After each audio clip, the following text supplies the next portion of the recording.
Hi beautiful people, I'm Red, and this is my Mythic Plus tier list. I compiled this list by looking at MDI time trials, I look at the live leaderboard, I looked at a couple websites that have, the statistics on representation in terms of keys, and that's kind of how I made a lot of my decisions. So before we start, let's look at the MDI leaderboard. At the top level, you have the druid, the disc priest, and the resto shaman performing at the highest key level.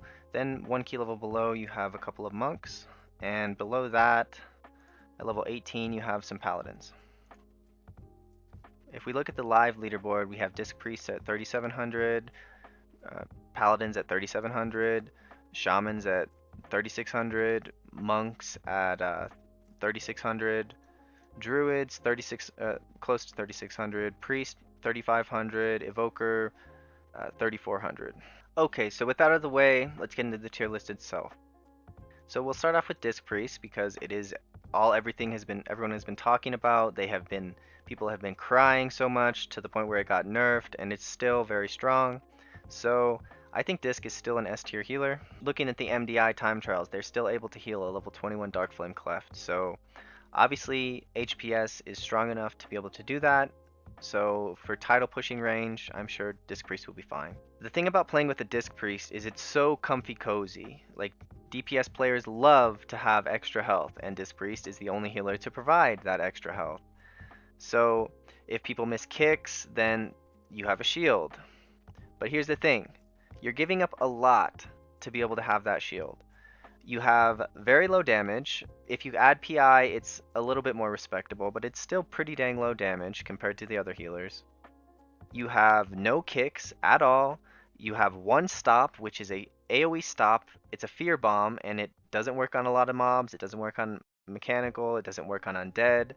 So in terms of stops, there's nothing the disc is bringing. I've watched Disc Priest play on streams, and I don't see them using Fear Bomb very often. So you're giving up stops and you're giving up damage just to have these shields. And the shields are still powerful enough that people are willing to do that. But yeah, you're really giving up a lot just to play a Disc Priest. Second on the list, I would say, is Resto Druid. They obviously can heal any key. They could probably heal a level 25 key. Their HPS is so insane. From what I've been told by my guildies, Resto Druid is the comfiest healer to play with aside from a Disc Priest. Their healing is very, very strong. They just have constant healing, ticking, ticking, ticking. They have pretty good stops. They have Typhoon, they have Ursul's Vortex, they have Disrupting Shout. So they have pretty good stops. They have really good healing. And what I would say the weakness of Druid is Moonkin is good. If Moonkin wasn't good, I think the list would be Druid S tier, Priest A tier, because Mark of the Wild is so much damage. It's good damage and it's good defensives. So Mark of the Wild I think is probably the second best raid buff in the game. I think the best raid buff is the Shaman buff, at least for this season, because there's not a lot of one-shots. So the Fortitude buff, how useful is it? Like, there's not a lot of one-shots. You don't need it. But the Druid buff gives damage, and Druid also does pretty good damage. So if Moonkin wasn't good, and you needed a Druid for your comp still, because basically every comp for the last like 4 years has had a Druid in it, just because Mark of the Wild. Yeah, that's why I think Druid is an S tier spec.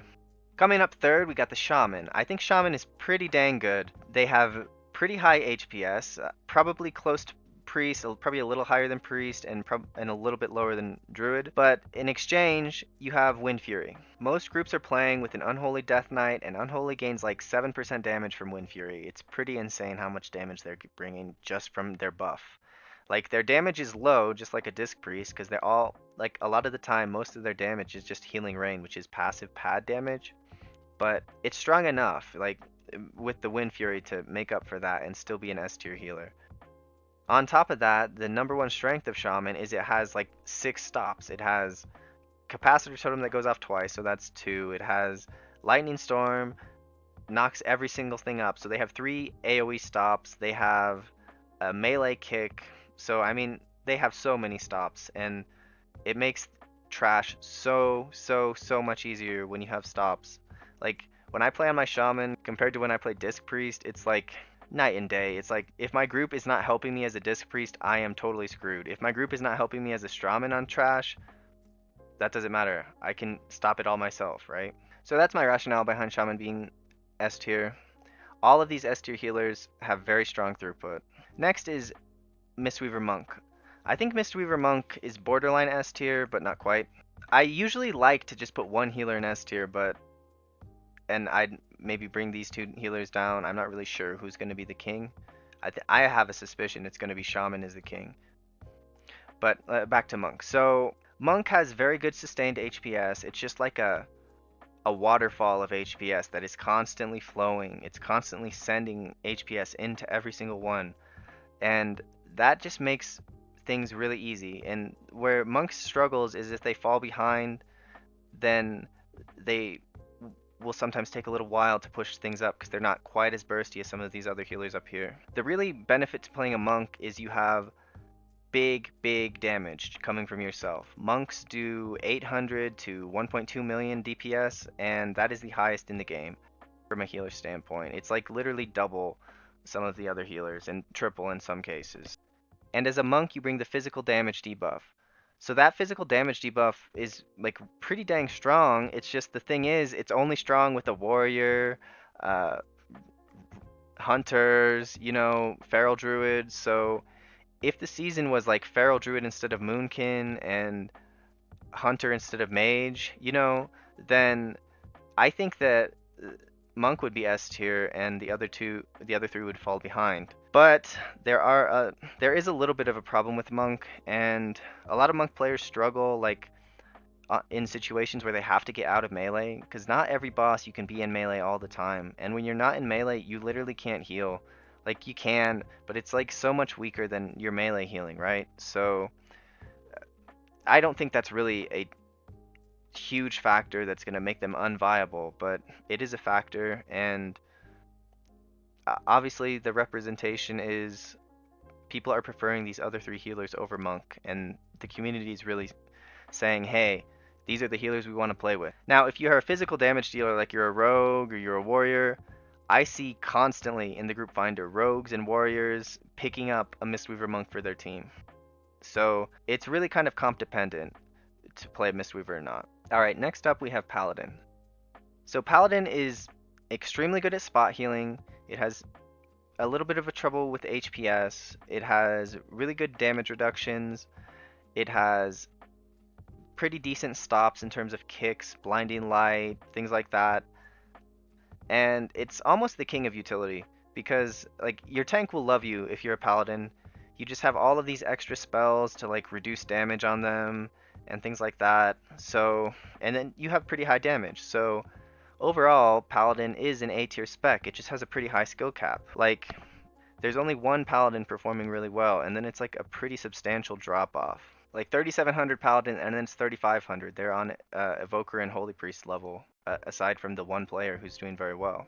So I'm gonna put in an A tier spec just because there's one guy who's proven that it's good, but I'm tempted to put it at the bottom of B tier, but I don't think it's actually on par with the B tier healers. So yeah, that's my rationale behind Holy Paladin. Next we have Holy Priest. I think Holy Priest is a B tier healer now. Like at the start of the season they were like C or D tier.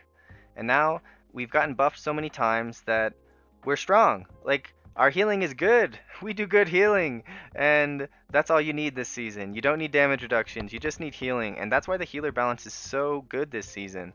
Like in other seasons, if Oracle Disc existed, the tier list would be Disc Priest S tier, everyone else not played. Like that's how strong shields are in seasons where there's one shots. But there's not really a bunch of one shots this season.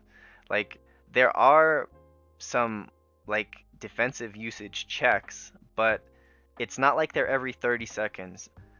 Like in most polls, there's like maybe 2 big one-shot checks, and that allows all the other healers to succeed. So back to Holy Priest, we have really good sustained healing. We have a DR in the form of Solace, and a lot of the priests have switched over to Oracle, and Premonition of Solace provides a 15% DR for 15 seconds. So that it really covers one of Holy's weaknesses that has been a glaring weakness in the past, that we don't have a damage reduction for the tank, all we have is Guardian Spirit. And because of that damage reduction, Holy Priest is now using the cheat death talent instead of shorter cooldown on Guardian Spirit. So Holy Priest is the only healer with a cheat death. Shaman has a cheat death, but it's a fake cheat death because it costs 15 seconds to use. Like, yes, you do have a cheat death. If you die, you can revive. But it costs 15 seconds just like a battle res. It's not a true cheat death in the sense of it. You don't lose 15 seconds with the Holy Priest cheat death, and that's pretty dang strong. Holy Priest does like double the damage of Discipline Priest, sometimes triple. So that is the other benefit. So you're giving up the shields and the comfy coziness of shields for more damage and better single target HPS. And then Holy Priest does still have the same weakness as Disc Priest. All these other healers are way, way, way better at stops than Holy and Disc. Now Holy is a little bit better than Disc Priest because as a Holy Priest you can like stand in melee a lot more often. You can use Fear Bomb, and the other thing is you have Chastise, which is a stun, right? So that just puts the utility of a Holy Priest in terms of like pugging just so much better than Disc because you can like stop kicks. Like if there's a Withering Discharge coming out in Theater of Pain, you can stop that. As a Disc Priest, what are you going to do? Anyway, so that's my justification behind putting Holy in B tier. I'm truly not trying to sandbag. I don't think it's quite up to scratch with these A tier healers. Like, I know I'm a Holy Priest main, but I think it's still a little bit below. I think it's viable still, though. Next we have Evoker. So Evoker is almost unplayed right now. The representation is very low. The top Evoker is a lot lower than the rest of the healers, and it does have some really crippling weaknesses. Like as an Evoker, you have a 25-yard range, and that is really unacceptable. Like, how are you supposed to heal the last boss of Rookery with a 25-yard range? As a Priest, when I'm playing that, I'm like, I have extra 3-yard range, so I'm 43 yards, and I still have to run over and heal people sometimes. As a Shaman, not having that extra range, I feel it. I'm like, man, I really gotta run a long ways. But as an Evoker, what are you supposed to do? Like, your team has to do some weird positioning stuff where they're standing like all in the back line and then they have to run really far to get their spike and they can't be healed during their spike because you have no range. Like, it's a debilitating, crippling, terrible weakness to have. I don't understand why it's still 25-yard range, and if it's going to be 25-yard range in raid because you want to balance raid, give them a Mythic Plus buff where it's a 40-yard range like every other healer. Like, it doesn't make any sense to me. Like, there's a lot of setup, and there's already positioning requirements, like in terms of sending your sphere out to get echoes on people. Like, it's a really hard class to heal with. It's got a very high skill cap and a very, very low skill floor. So pugging with a healer, I wouldn't do it if I was a damage dealer. I wouldn't do it. I'd just wait for a shaman if I need Bloodlust. And that brings me to Bloodlust. Their only buff is Bloodlust. Like, their other buffs are pretty useless in Mythic Plus. I think Evoker needs some serious help more than Priest. Holy Priest. Like, I think Holy Priest is pretty close to good. I'm honestly tempted. You know, I'm gonna leave them in D tier. I think they're D tier. They're not good. They're struggle bus. They're not fun to play with. They got all these stupid requirements, and yeah, they're going D tier. Okay, so after I edited the video, I wanted to make a quick prediction. I think that the King Healer will be Shaman. I think after Shaman, you'll have Druid as the second healer, and then Priest as the third healer, and then Monk and Paladin behind them. So that's my final list, and that's what I think. Anyways, if you guys could subscribe, that would really help me out. I'm trying to get to 1,000 subscribers, and I'm very, very close. So thank you.